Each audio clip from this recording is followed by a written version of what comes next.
ఒడిశాలోని పూరి క్షేత్రంలో 46 ఏళ్ల తర్వాత రత్న భాండాగారం తెరుచుకుంది. ఆలయంలోని ఈ రహస్య గదిని తెరిచి అనంతరం సిబ్బంది లోపలంతా శుభ్రం చేశారు. ఈ సందర్భంగా రత్న భాండాగారం సమీపంలో ఎస్పీ పీనాక్ మిశ్రా అస్వస్థతకు గురయ్యారు. దాంతో వైద్యులు ఆయనకు చికిత్స అందిస్తున్నారు. రత్న భాండాగారంలో నిధిని తరలించేందుకు పెద్ద చెక్ పెట్టాలని ప్రభుత్వం సిద్ధం చేసింది. వాటిని ప్రత్యేక వాహనంలో పూరి ఆలయం వద్దకు చేర్చారు. పూరిలోని జగన్నాథ ఆలయాన్ని 12వ శతాబ్దంలో నిర్మించారు.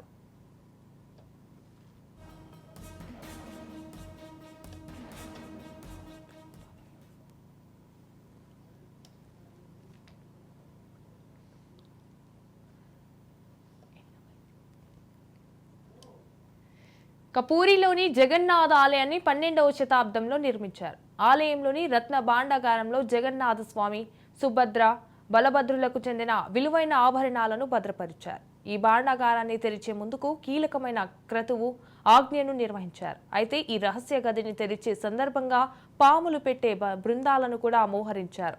4.5 దశాబ్దాలుగా గదిని మూసి ఉంచడంతో లోపల విషనర్పాలు ఉంటాయన్న ఉద్దేశంతో పాములు పట్టే నిపుణులను సిద్ధంగా ఉంచారు.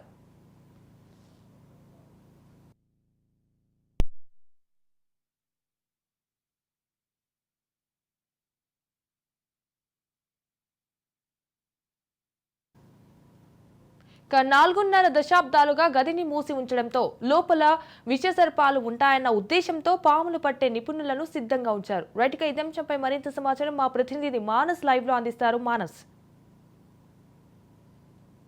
ఇప్పుడు పూరి జగన్నాథ్ టెంపుల్ దగ్గర ఉన్నటువంటి భాండాగారాన్ని అయితే 46 సంవత్సరాల తర్వాత తిరిగి తెరవడం జరిగింది. అదేవిధంగా ముఖ్యంగా చూసుకున్నట్టయితే ఇందులో ఉన్న సంపద ఎంతైతే ఉంది అని చెప్పడానికైతే లెక్కించడానికి చాలా రోజుల సమయం అయితే పట్టే అవకాశం ఉంది. ఎందుకంటే గతంలో 1978లో మొదటిసారిగా ఈ భాండాగారాన్ని లెక్కించినప్పుడు సుమారు 70 రోజుల పాటు అధికారులు అందరూ కలిసి కూడా లెక్కించడం జరిగింది. అయితే ఇప్పుడు టెక్నాలజీ పెరిగింది కాబట్టి కొంత 70 రోజుల సమయం పట్టకపోయినప్పటికీ 46 సంవత్సరాల నుంచి తెరవలేదు కాబట్టి ఇప్పుడు కూడా కాస్త ఎక్కువ సమయమే పట్టే అవకాశాలు అయితే ఉన్నట్టుగా అధికారులు తెలుపుతున్నారు. అయితే ముఖ్యంగా చూసుకుంటే 2019లో నవీన్ పట్నాయక్ సీఎంగా ఉన్న సమయంలో 13 మంది అధికారులతో ఒక కమిటీ అయితే వేయడం జరిగింది.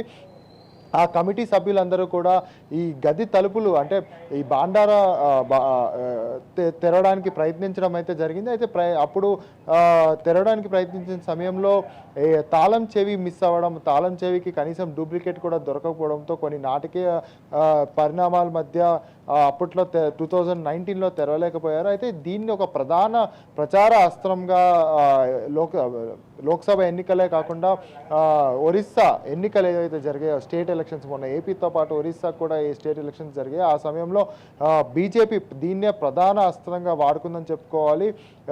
అధికారంలోకి ఒకవేళ బీజేపీ ఒరిస్సాలో గెలిస్తే అధికారంలోకి వచ్చిన కొద్ది నెలల్లోనే ఈ భాండాగారం లెక్కలన్నీ కూడా క్లియర్గా డిక్లేర్ చేస్తామని కూడా భాండాగారాన్ని తిరిగి తెరుస్తామని కూడా బీజేపీ ప్రభుత్వం అయితే ప్రచారాస్త్రంగా వాడుకుంది. అయితే ఈ ప్రచారాస్త్రంలో ఏదైతే మాట ఇచ్చిందో ఒరిస్సాలో నవీన్ పట్నాయక్ని 20 సంవత్సరాల తర్వాత ఓడించి తిరిగి బీజేపీ అధికారంలోకి వచ్చిన తర్వాత మొదటిసారిగా ఇప్పుడు ఇచ్చిన మాట అయితే నిలబెట్టుకుందని చెప్పుకోవాలి. భాండాగారాన్ని 46 సంవత్సరాల తర్వాత తిరిగి ఓపెన్ చేయడం జరిగింది. అదేవిధంగా చూసుకున్నట్టయితే ఈ భాండాగారంలో ఎంత ఖజానా ఉంది, ఎంత మేరకు నిధి దాగి ఉంది అని తెలియాలంటే మాత్రం మరికొద్ది రోజులు పట్టే అవకాశం ఉంది. కాకపోతే ఈ జరిగిన ప్రాసెస్ మొత్తంలో కూడా చూసుకున్నట్లయితే ఎస్పీ ఎవరైతే ఉన్నారో ఈ టోటల్ ప్రాసెస్ని డీల్ చేసే ఎస్పీ ఎవరైతే ఉన్నారో ఆయన కాస్త అస్వస్థకు గురవడంతో ఈ లెక్కింపు ప్రాసెస్కి అయితే కాస్త బ్రేక్ పడే అవకాశాలు అయితే కనబడుతున్నాయి. అయితే మరోవైపు చూసుకున్నట్టయితే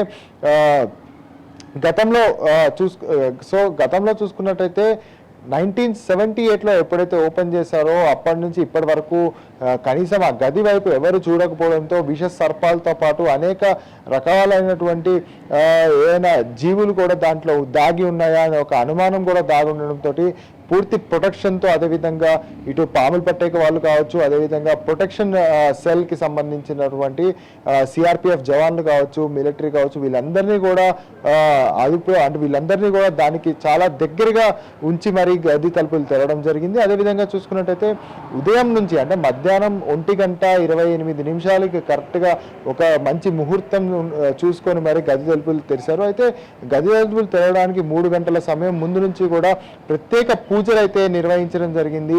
46 సంవత్సరాల తర్వాత తెరుస్తున్న గది కావడంతో దానికి పూర్తిగా కొన్ని జాగ్రత్తలతో పాటు విశిష్టమైన పూజలు కూడా నిర్వహించడం జరిగింది. Right, thank you for the updates Manas.